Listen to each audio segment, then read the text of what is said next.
Essa é a nossa equipe, eram 9 pessoas. E a gente vai começar a falar um pouco da montagem. Esse daqui é o nosso robô. E uma das regras da competição da Lego é que ele seja montado totalmente com peças da Lego. Então a gente colocou nele 2 sensores de distância infravermelho, e essa coisinha preta aqui. Um sensor de distância sonar, e esse branco. Um sensor de cor que não dá para ver nessa foto. 2 sensores de toque, um deles é esse daqui, e o outro está do outro lado. 2 motores para deslocamento, tem aqui a rodinha, tem uma outra rodinha do outro lado. Um motor para uma garra que ele tem na frente, e uma bússola aqui em cima, que utiliza o campo magnético da Terra para saber qual ângulo que ele está fazendo. E a partir da... E o segundo passo, depois de montar o robô, é levantar modelos sobre ele. Descobrir coisas como a relação potência fornecida e movimento gerado, que inicialmente é linear, mas depois cai um pouquinho. Saber como os sensores funcionam, a taxa de amostragem deles, qual é a precisão, etc. E a mesma coisa para a bússola. E na competição a gente tinha um desafio que se iniciava com um campo assim. Cada quadrado desse campo tinha 1,80 m mais ou menos. Nesse campo, essa parte era totalmente vazia. Aqui a gente tinha paredes aleatórias, está desenhada uma, mas podiam ter algumas na diagonal, por exemplo. E tinha esse campo com um buraco negro. E nesse buraco negro tinham bonecos vermelhos que você não podia tirar de lá. E distribuídos nos outros 2 campos, a gente tinha bonecos brancos e pretos. O seu objetivo era resgatar uma dessas cores de bonecos. Você saía ou do campo verde ou do campo azul. Saindo do campo verde, você tinha que resgatar os bonecos verdes e trazê-los para cá. Saindo do azul, você tinha que resgatar os bonecos brancos e trazê-los para lá. E para resolver esse desafio, o princípio que a gente utilizou foi de máquina de estado, que já foi citada na apresentação do VSS. E a gente não colocou a máquina de estados toda aqui, mas não é algo extremamente complexo. A parte mais complexa dele era no momento de percorrer as paredes aleatórias, que ele não sabia o número de paredes, não sabia a posição delas, e tornava esse autômato finito um pouco mais complexo.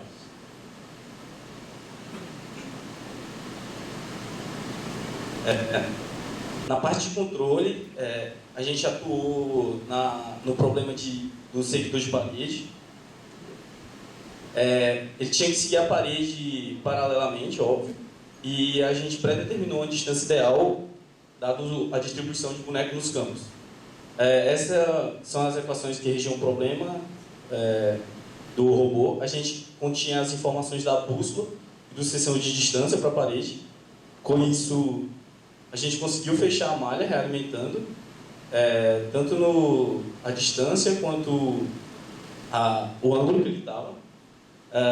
Depois disso, a gente calculou os ganhos. Utilizou-se um fator de amortecimento, que é o QC, de 0,7, e uma frequência natural. A gente foi aumentando até chegar numa solução ótima. E basicamente foi isso.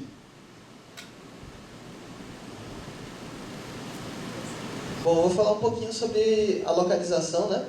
Como o robô ele precisa voltar com os bonequinhos para a área que ele começou, é importante ele saber onde é que ele está em cada momento. Porque senão a gente não vai conseguir uma solução robusta para o problema, né? A gente vai precisar depender de coisas que bater na parede para ficar reto, e coisas do tipo. E como funciona a localização? Como o professor Marcos tinha falado, o problema de localização na robótica ele costuma ser bastante complexo. A gente então funde as informações da odometria, que basicamente é o modelo de movimento do robô, como está mostrando aqui essa figura, com a informação que a gente tem dos sensores. Então, a gente sabe o que foi comandado para o robô, que a princípio é quanto ele espera andar, e a gente sabe o que o robô está vendo, né? Entre aspas. Ele sabe que está a 50 centímetros de uma parede, por exemplo. Para fazer isso, a gente pretendia utilizar o algoritmo do filtro de Kalman estendido, que é uma técnica clássica da área. Aqui estão apresentadas as equações do filtro de Kalman estendido, que na verdade são basicamente as mesmas equações, só que aqui, diferente do filtro de Kalman normal, é uma aproximação, né? O filtro de Kalman pressupõe que o modelo de observação em movimento é linear, e aqui não, mas a gente aproxima dizendo que é linear. Aqui está o passo de predição, depois, a partir do que está sendo medido, ele corrige e ajusta a posição que ele realmente vai achar que ele está.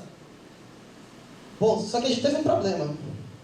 A gente supõe que as nossas leituras, elas são lineares com relação à posição. Então, se eu mudo 1 centímetro da posição dele, eu vou mudar 1 centímetro da medida dos sensores.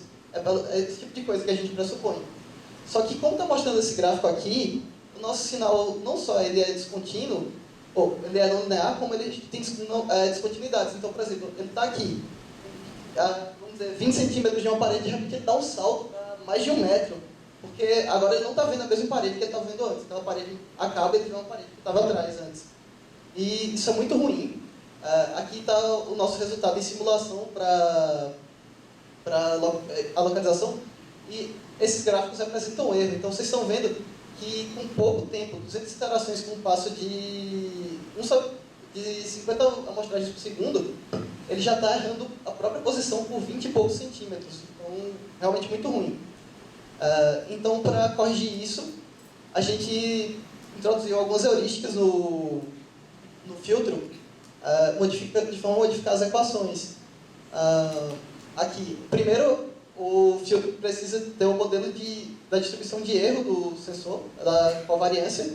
Então, ele calcula a derivada da medida do sensor em relação à orientação e multiplica... Nossa, eu escrevi errado aqui, na verdade é C mais 1 ao quadrado. O módulo de C mais 1 ao quadrado, na verdade. E multiplica a covariância por esse fator, porque quando essa derivada é grande, a linearização não é boa. E além disso, ele atribui um valor máximo ao ajuste que ele pode fazer no passo de correção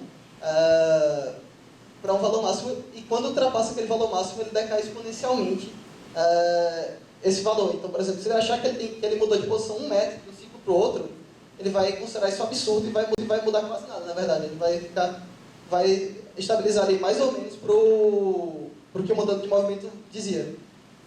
O outro gráfico aqui, ele está apresentando, eu não sei se está dando para vocês verem direito, mas tem 2 linhas, uma linha verde e uma linha vermelha. E tem a outra tracejada ali, que é só a orientação do robô. A linha verde representa a posição estimada e a linha vermelha representa a posição... Não, a verde é a estimada e a vermelha é a real. Na verdade, aqui está ruim de vocês verem, porque as 2 linhas são quase coincidentes. Ele está errando por menos de 1 centímetro onde ele está. Não dá nem para perceber que tem 2 linhas por direito, ali na figura do canto. Basicamente foi isso que foi feito na localização. A gente implementou em Robotic-C, que é uma linguagem que o Brick compreende, só que nós tivemos o problema de que o processador do Brick não tem ponto flutuante. Isso aumentava muito o tempo de execução do algoritmo. Ele levava 1,6 segundos para rodar o algoritmo, não era viável parar todas as outras funções do robô durante a partida para fazer isso. Então, a gente acabou não usando na competição esse trabalho, mas foi legal.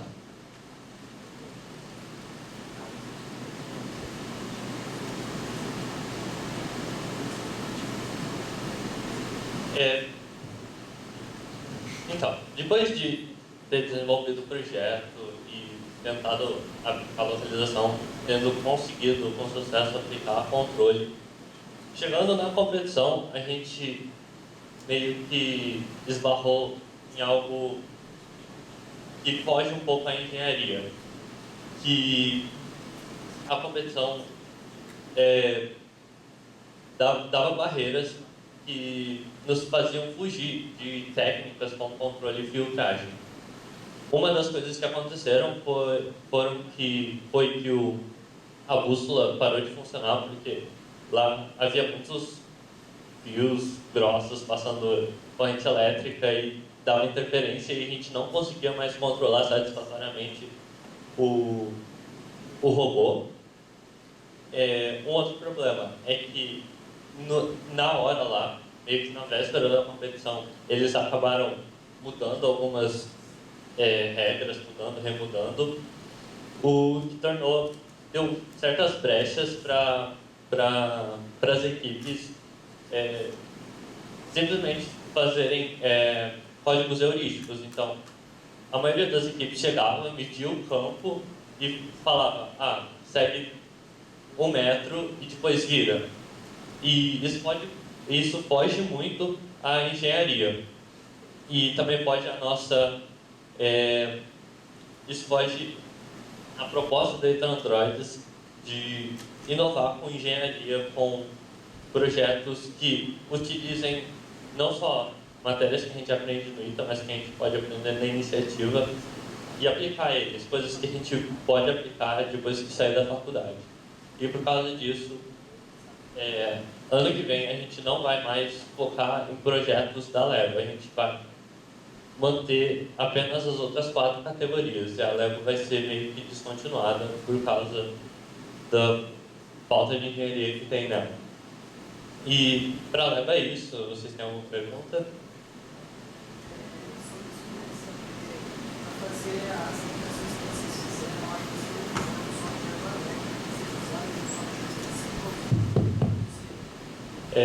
Inicialmente a gente estava... Pode fazer a pergunta?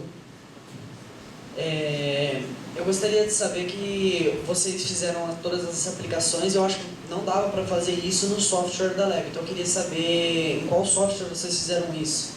Tipo, no editor, não sei. Inicialmente a gente estava utilizando o RobotSay, que utiliza C, mas daí a gente fez um código, mas por questões de atualização de hardware, a gente teve que traduzir tudo que a gente fez em C para blocos.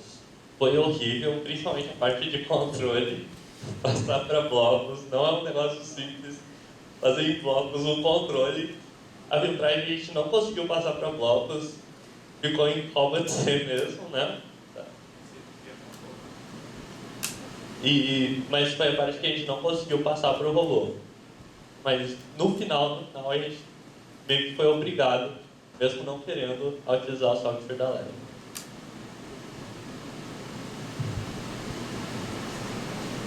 Você falou em descontinuar a Lego, queria saber qual era a competição e se vocês não considerariam outras competições, porque talvez vocês se decepcionaram com essa, mas existem tantas outras com Lego que talvez tenham regras mais claras. Qual que era essa competição e se vocês não considerariam outras competições também com Lego?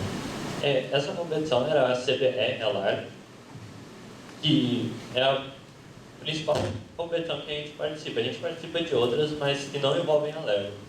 E sendo essa nossa principal competição, aquela em que todos os membros conseguem ir para a competição,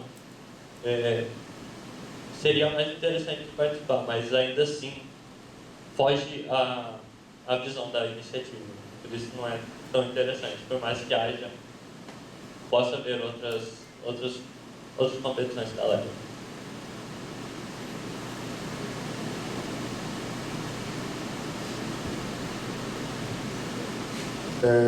Com relação ao que eu pude perceber das demais categorias, na CBR as outras universidades não participam de muitas categorias, elas focam em 2 ou 3. Então eu acho também que 5 é um número bem elevado e como a Lego destoa um pouco da intenção da Ethan Androids, focar nas outras 4 seriam melhores. Tem também o custo financeiro bem elevado para entrar nas outras categorias e para iniciar uma categoria nova, começando do zero, tem que ter um gasto financeiro para comprar equipamento e várias coisas.